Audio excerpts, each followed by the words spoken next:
A blazer that costs a licensing conglomerate around $18 to produce can sell for $250 once a designer's name gets stitched onto the label. That's not a fabric markup or a construction markup.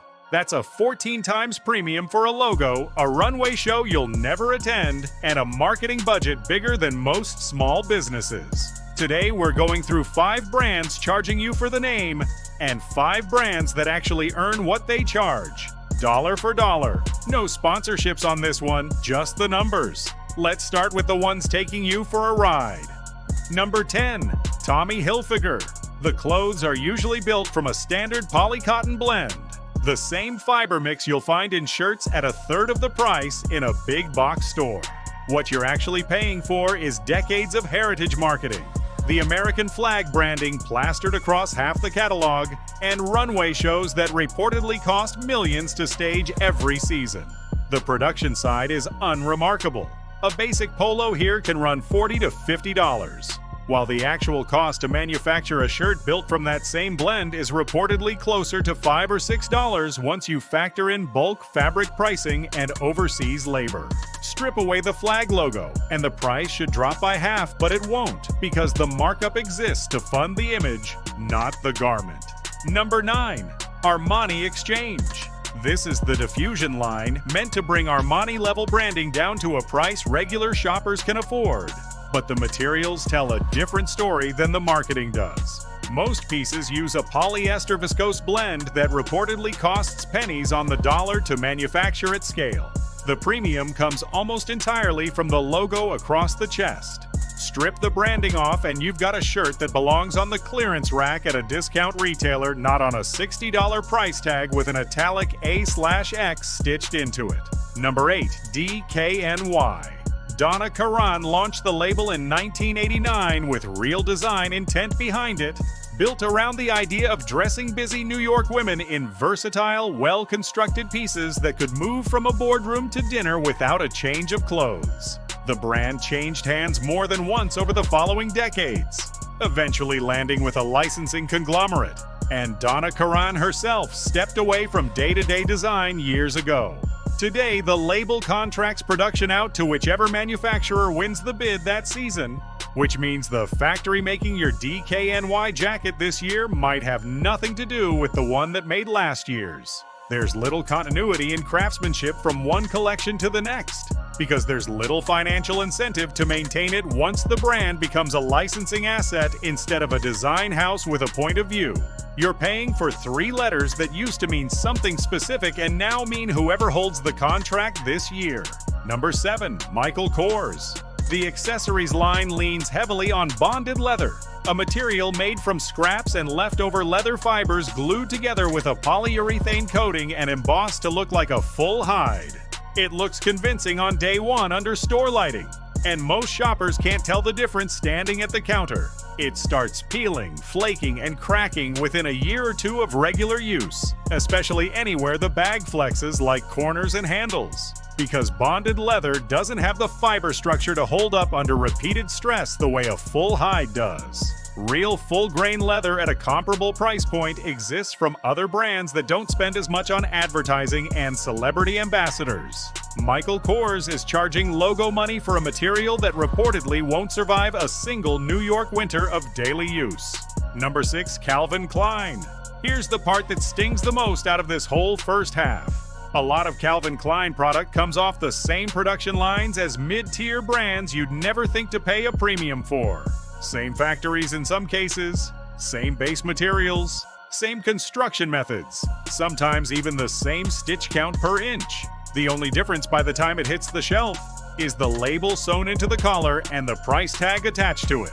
That's the whole business model behind half the names on this list. Control the story around the brand, and people will pay for the story instead of paying for what's actually in their hands. So that's the markup side. 5 brands where you're mostly paying for a name stitched onto average materials, with the actual construction quality lagging well behind the price tag. Now let's look at 5 brands that show their work and actually justify what they charge. Number 5. Uniqlo. Uniqlo keeps markups low across the board and backs that up with real transparency about what's inside the clothes. Their premium cotton lines use certified American-grown Supima cotton, a longer staple fiber that runs roughly 40% longer than standard upland cotton fibers, which means it resists pilling and holds its shape through more washes before breaking down. You can find the exact fiber content and sourcing details published directly on the product page, not buried 3 clicks deep in fine print. A basic Supima tee runs around $15, which is close to what a lot of brands charge for cotton that pills after 6 washes. The pricing here reflects the actual cost of good material plus a reasonable margin, not a marketing budget layered on top. If breaking down where your money actually goes is useful to you, that's the whole point of this channel. No sponsors, no brand deals, just following the numbers wherever they lead. If that's useful, go ahead and hit subscribe before we get into the top 3. Number 4, Charles Tyrwhitt. This is a direct-to-consumer shirt company built specifically to skip the wholesale markup most department store brands tack onto every garment. When a shirt goes through a wholesaler and then a retailer, the price can double or triple before it ever reaches a shelf. And none of that additional money touches the fabric or the stitching. Charles Tyrwhitt sells straight to the customer and passes that saved margin along in the sticker price. They also publish exact fabric specifications on every shirt, including thread count, which typically runs around 140 to 170, and the specific weave, whether it's a poplin, twill, or Oxford.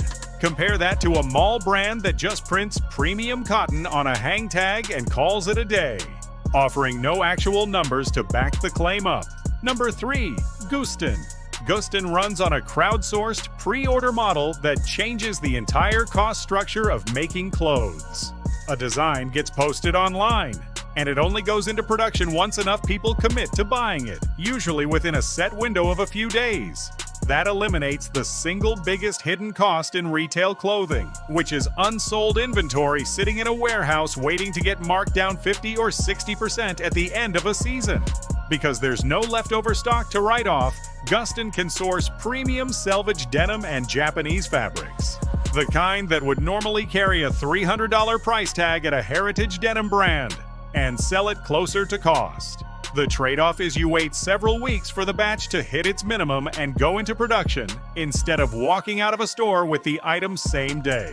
For guys who care more about the actual denim than instant gratification, that trade-off is an easy one to make. Number 2, proper cloth.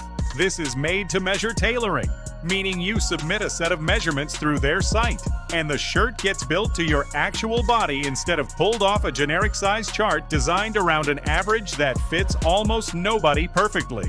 The construction uses single needle stitching along the seams, a slower and more labor-intensive method than the double needle stitching most mass-market shirts use, because it puts less strain on the fabric at the seam over years of washing and wearing. Proper Cloth also lists exact fabric origins on every listing, right down to the specific mill the cloth came from, whether that's a mill in Italy, Japan, or elsewhere. You end up with a shirt that fits noticeably better and holds up longer than an off-the-rack option, often for a price that's comparable once you factor in the tailoring costs most guys end up paying anyway to fix an off-the-rack fit. Number 1, Suit Supply. Suit Supply builds suits with real canvas construction, meaning the interior structure of the jacket is built from a floating layer of horsehair and wool canvas sewn by hand into the chest piece, rather than glued fusible interlining, which is what most mass-market suits use to hold their shape. Canvased construction is what allows a suit to drape naturally on the body and mold to your shape over years of wear, instead of bubbling, creasing, and eventually separating from the outer fabric the way a fused jacket does after enough dry cleaning cycles. That level of construction is traditionally something you'd pay a bespoke tailor several $1,000s for, built over multiple fittings. Suit Supply gets you into a fully canvas jacket for a fraction of that by cutting out the licensing fees, department store markups, and celebrity endorsement deals that inflate the price at legacy designer labels for a jacket that isn't even canvas to begin with. You're paying for the canvas and the cut here, not for a name printed on a hang tag. That's the full list. 5 brands charging you for a logo stitched onto average materials, and 5 brands charging you for the actual garment sitting in front of you. The gap between what something costs to make and what it costs to buy isn't random. And it isn't really about quality control either. Most of the time, it's a pretty direct measure of how much of your money is going toward marketing instead of material. If you've bought from any of these, I want to know how it actually held up over time. Which one on this list surprised you, good or bad? Drop it in the comments. And if you want more breakdowns like this one, subscribe, because there are a lot more brands worth putting under the microscope.